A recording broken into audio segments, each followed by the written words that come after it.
வணக்கம். என் குருநாதர் எழுத்து சித்தர் பாலகுமார் சார் அவர்களை மனதார வணங்கிவிட்டு உங்களுடன் பேச தொடங்குகிறேன். பஸ் ஸ்டாப்ல நீங்க நிக்கிறீங்க. அப்ப நீங்க சொன்ன வார்த்தை 10 நாளைக்கு முன்னாடி நான் சொன்ன வார்த்தையா இருக்கும். 15 நாளைக்கு முன்னாடி அவர் சொன்ன வார்த்தையா இருக்கும்.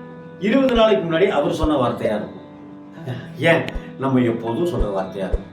என்ன அப்படின்னா, நாம நிற்கும் போதாயா பஸ் வரவே வராது. இது என்ன, ராம்ஜி பஸ் ஸ்டாப்ல நிக்கிறானா, அப்பனா கொஞ்சம் 20 நிமிஷம் கழிச்சு போவோம் அப்படின்னு டிரைவர் நினைக்கிறாரா? இல்ல குமுதா அவங்க நிக்கிறாங்க, அதனால ஒரு அரை மணி நேரம் கழிச்சு பஸ் போவோம்னு நினைக்கிறார்.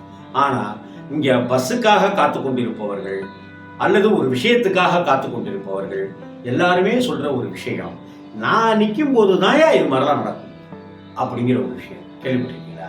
ஏன் இப்படி?